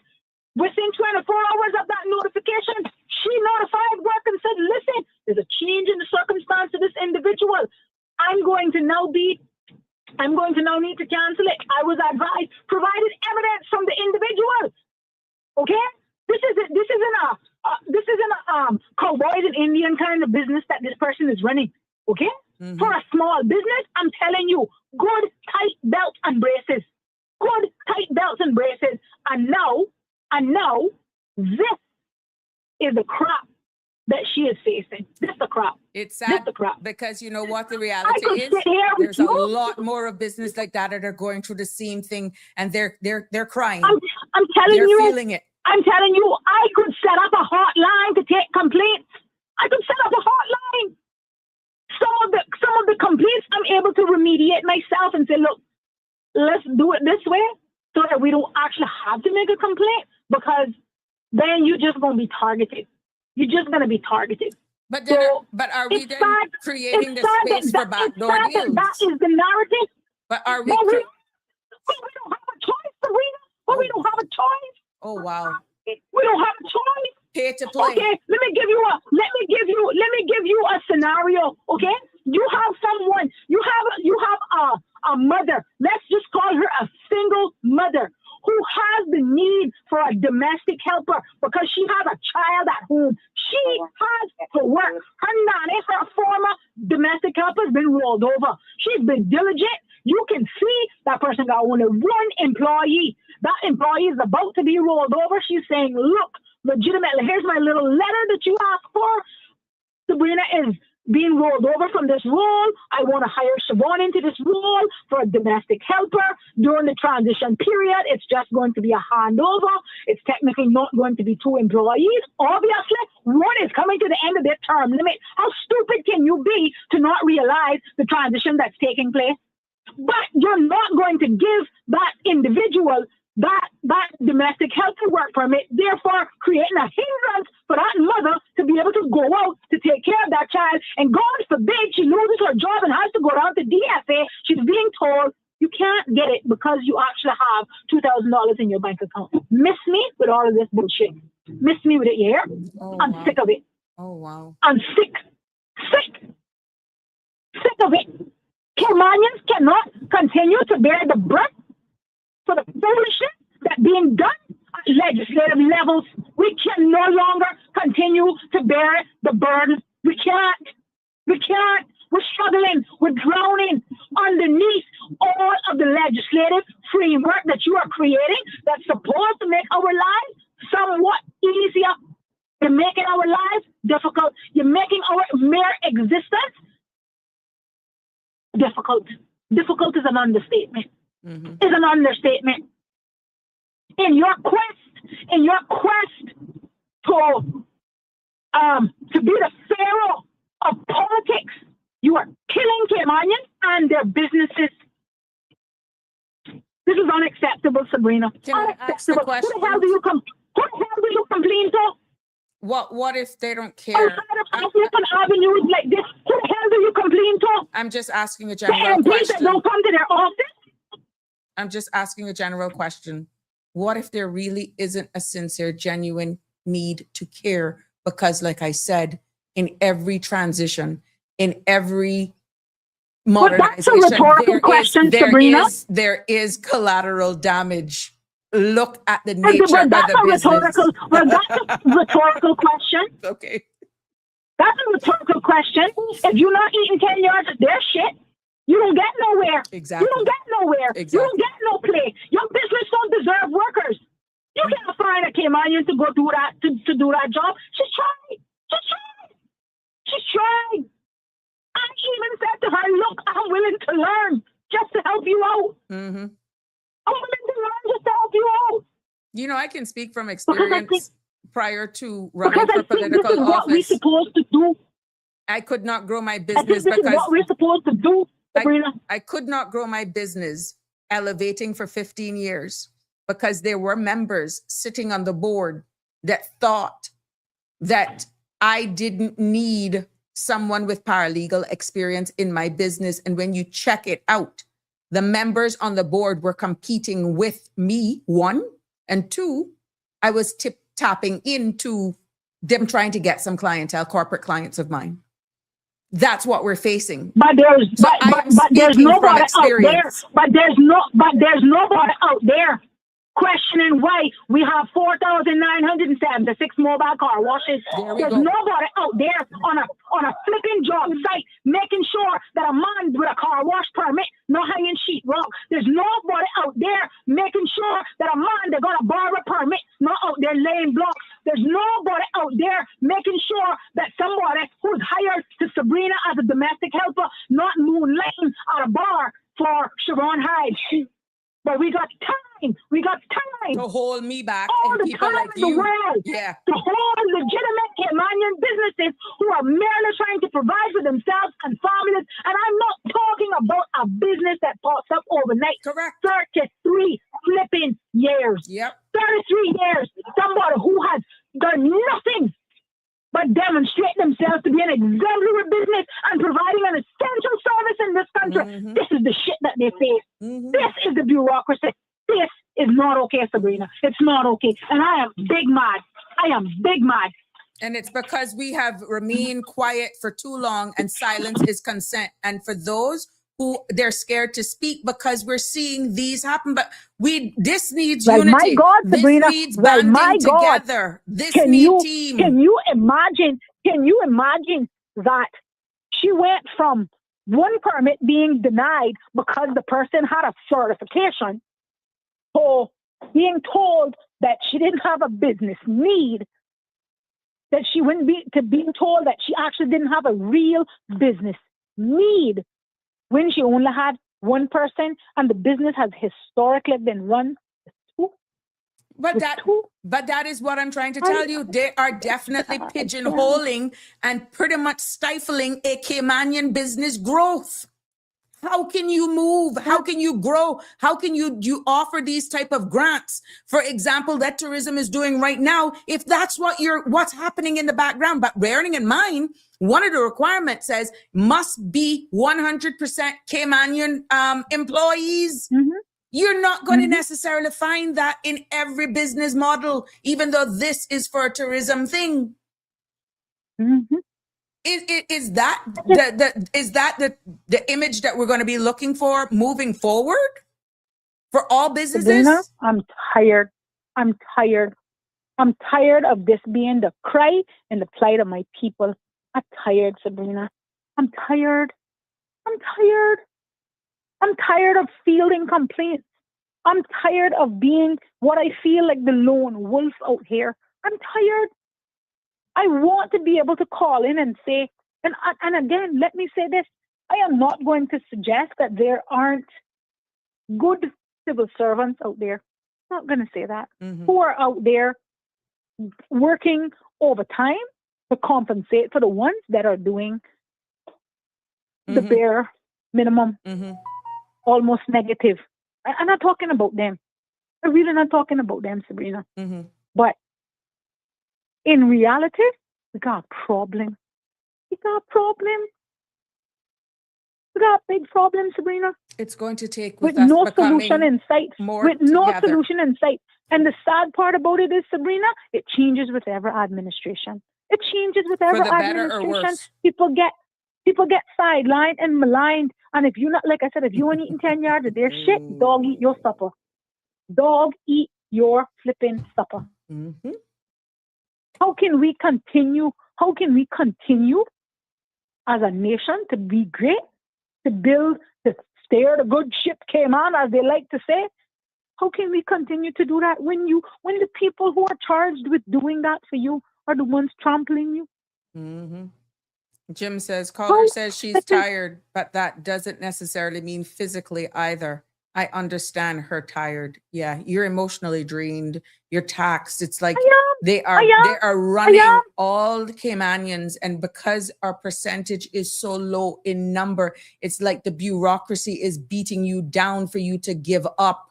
And I have heard Caymanians who struggle to get work permits approved, demonstrate, can justify it beyond the wazoo, just far from just saying, okay, let me go to this friend to make them put it in. And all of a sudden, guess what? They get it and you can't get it. The test, the proof is in the pudding. Then you have no other choice but to believe it is personal. Yeah, but what they're supposed to be clamping down on, paying attention to, and trying to pull back on, they're not doing that. They're not doing that. They are not interested in doing that. You understand? Again, Caymanians are on the losing end of what is supposed to make our lives better, easier. We are constantly, again, on the losing end of this thing again. Well, do you see some of the fees that we've been through exhaustively that is going to impact every Caymanian-owned business with the heightened fees and families and individuals? We asked for immigration reform, though. If they know what I had known, they would stay put, If they know what I know, they would stay put. They would stay put. Because this thing is like cowboys and is like a cowboys and Indian thing. Let me tell you. But I don't want to make any great predictions or call down no bad juju. But let me tell you something. Cayman can't continue on the trajectory that it's on. There are Caymanians who are sitting at the table who are not only at one time our complaint was that we were only getting the crumbs. We were only able to get the crumbs from the table. Okay? What's happening now is you have Caymanians sitting at the table who also want the crumbs for themselves. They don't even want you to get the crumbs, Sabrina. Okay? That's how disgusting, nasty they have become. They don't even want you to get the crumbs simply because you and them don't wear the same political shirt. You and them don't vote on the same side. Okay? And it's unacceptable. So because you don't like me, I should never eat in this country. I want to remind the public, there's a Caymanian who had to leave this country, in order to survive, simply because he dared to question the narrative of what was taking place, not just to him. He rarely advocated for himself. It was always for other Caymanians. For other Caymanians. And you see why it got him? It's sad, Sabrina. It really, really sad. So that is why the majority of the others then are refusing to speak, because they don't want to be a victim of that, to have to leave. So they just be quiet. Yeah, but Sabrina, that is not the solution either. Whether you are in the loud majority or silent minority, the solution to getting change cannot be to sit back and buckle up, buttercup. That can't be the solution. You can't just go along to get along, Sabrina. We can't continue to do that. You see where getting along has gotten us? Remember how much debt this country is in? Remember how much money we not spent that we wasted? We got nothing to show for it. Okay? People pissing away money down the proverbial drain. Okay? Expenses that my children, grandchildren, and yours too are going to be saddled with debt. Again, spending money that we don't have, but their priorities are increasing the budget for their political offices that they don't friggin' sit in, and making sure that the people carrying out their dirty work, I'm going to say that today, their dirty work, can get more money. It's unacceptable, Sabrina. It's really unacceptable. Really, really unacceptable. So tired of it. I go to the point and say, like you rightfully said earlier on, you do not get the message because it's coming from a messenger that you don't like. But where do we go from here? What does it take? There are platforms like this, and I can remember in the earlier days, one big supporter of this platform said, Sabrina, this cannot be just a platform where we just talk, but we have to see meaningful solutions. But when those that you actually have to go and report to that should be reflecting the people and representing are appearing to be the problem, then Houston, we have a problem. Sabrina, I heard another, I don't want to disrespect their program and call it a podcast, but I heard another talk show host saying, and I believe him because I know the individual he was talking about, and that's absolute ignorant and obtuse that she is, who said she would not involve one particular individual on a project in this country, despite that person being the leading expert on that subject matter, that she would not include that individual because he was associated with an individual that did not support her politically. You see what I'm telling you? If you ain't eating 10 yards of this shit, you ain't getting nothing. You ain't getting nothing. And it ain't even good shit, Sabrina.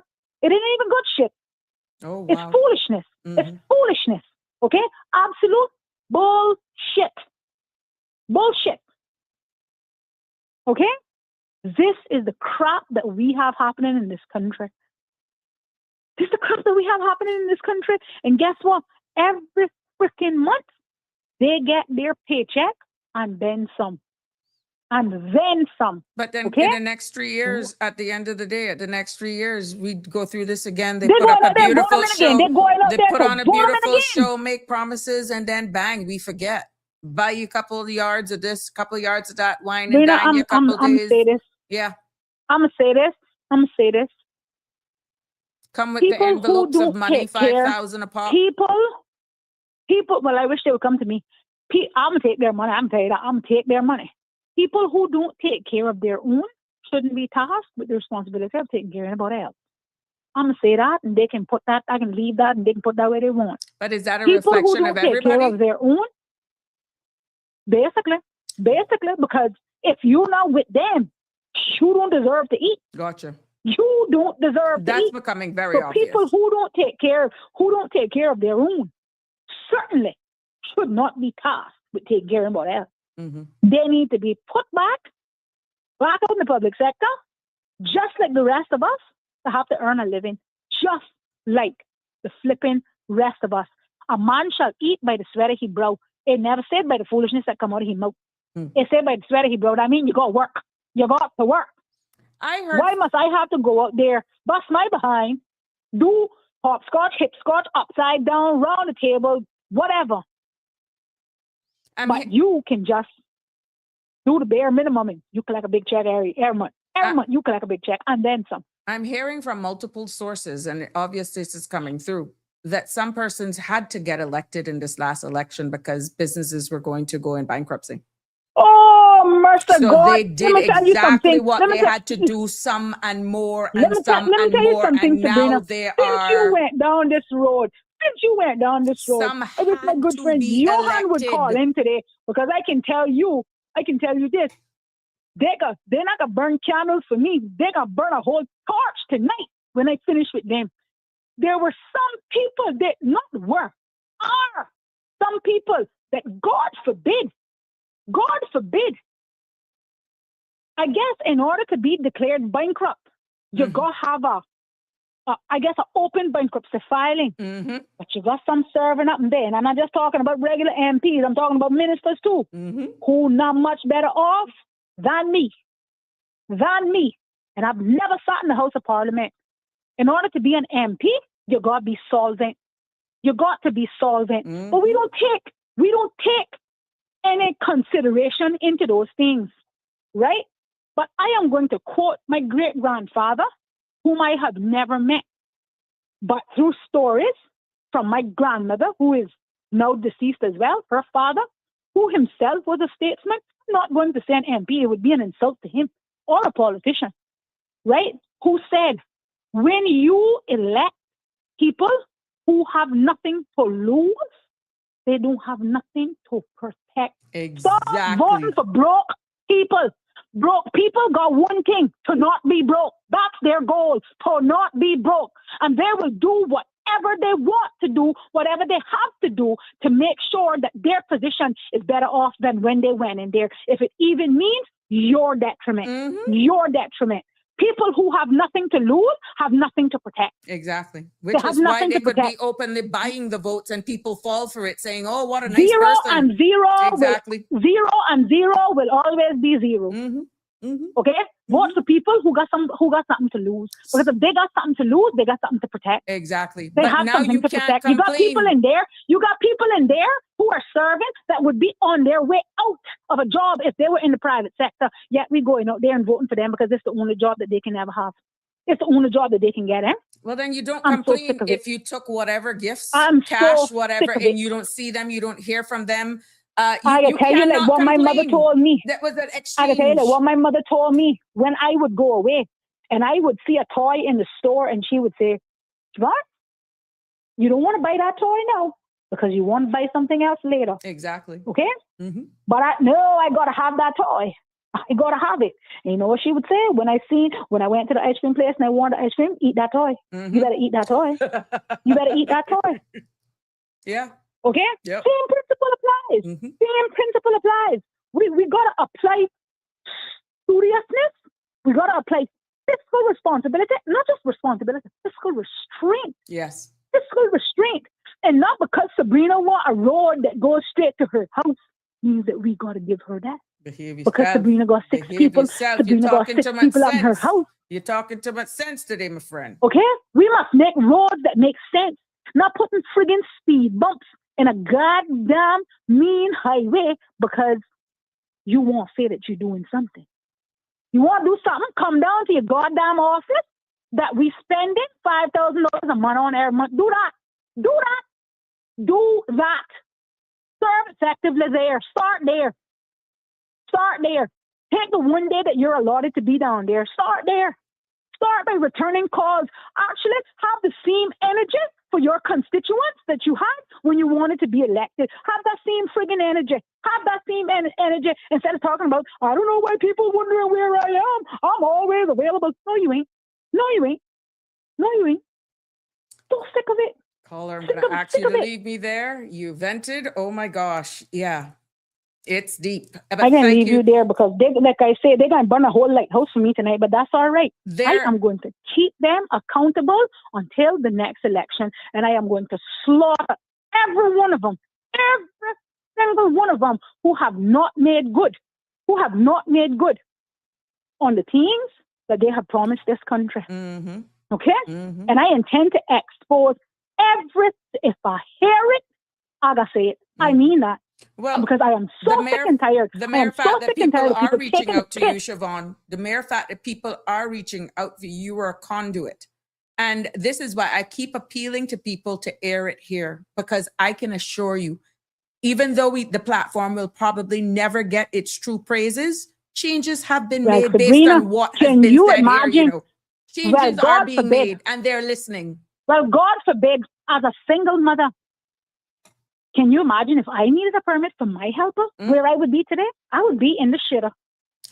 You would have come watching for me. And that is one of the most easiest permits that people used to actually be able to get. Now they are even questioning special caregivers that can justify you have an aging senior, people with disabilities. They are telling you Caymanians are available. Sabrina, really?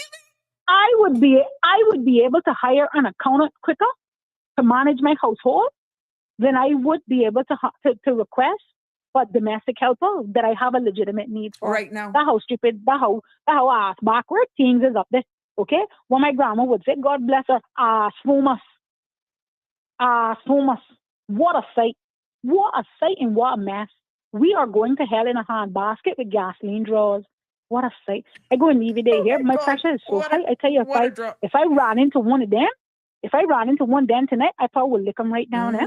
So I gotta stay home and hope I don't run into none of them. Because this mess got to stop. It got to stop, Sabrina. It got to stop. Yeah. It really got to stop. I know Johan said, well, we got big hopes and we really hope that the incoming DG is going to make a big difference? I hope so, because I can tell her, well, I'm going to be her first customer. I got a list of complaints. I 5'4" and I got a list taller than me. Taller than me. Mm. But Well, anyhow, I'm going madam, to leave you there because... thank you. Thank you. Thank you for your Thank you. contribution. Thank you for your feedback. There we go. We've come to the top of the hour of this episode of Sabrina Speaks. Yes, yes, yes. That was proudly sponsored by Bridgepoint Immigration Consulting. That's coming this May. With 25 years of Cayman immigration expertise, ready to guide your every step of the way. Until tomorrow, I want to wish you a good evening. I know we didn't get through everything, but I can assure you tomorrow is going to be another thought-provoking episode, and your comments, questions are welcomed. And we got to continue this, guys, because I can assure you what we're feeling, what we're hearing, the sense of frustration, what we're seeing building in the community is not a farce. It is by design. People are feeling it. And yes, not all will understand when I use the line, have they factored in that they're going to be casualties? Have they factored in that there's a possibility that they're going to be some person that are just looked at as collateral damage? Which is why when you speak, unless you're of a certain caliber or class or hang with the certain crowd, your voice means nothing. Your contribution, no matter how legitimate you are, how sound you are, how above the board you are, it means nothing. Is that the Cayman Islands that we're building? Is that what you expected from immigration reform? Is that what you expected when you cast your vote? Think about what I just said. Because the more and more we see it, the more and more we see what's happening in the geopolitical landscape, the more and more I'm hearing you all speak, cry in private, call persons like Siobhan to be your advocates because you're scared to advocate for yourself. Then who to blame? Not one of your elected leaders got there without a vote. If you were one who sold it, thank God we serve a mighty God.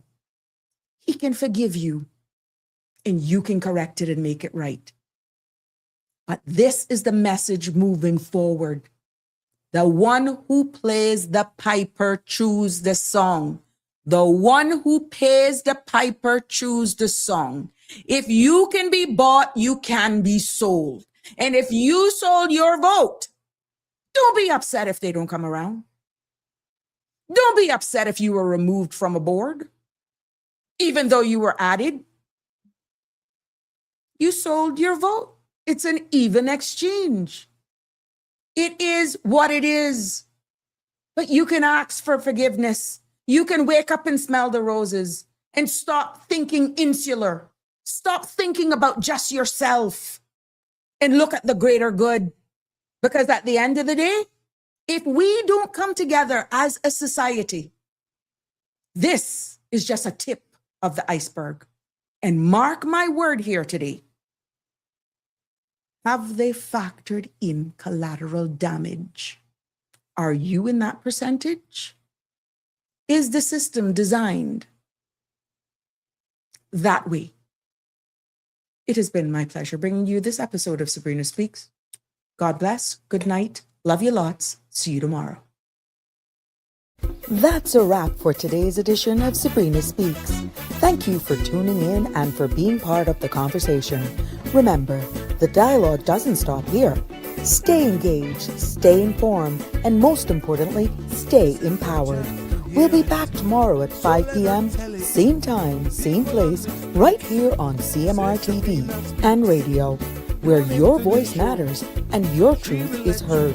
Until then, Cayman, take care of yourself and each other. That's it for today's edition of Sabrina Speaks, where your voice matters, your story counts, and your truth is always welcome. Join us weekdays from 5 until 6:30 p.m. right here on CMR TV as we dive into the topics that matter most to you. Catch the show live or on demand at cmrtv.com And don't forget to follow us on Facebook, YouTube, and Instagram so you never miss a moment. Until next time, stay informed, stay engaged, and always speak your truth.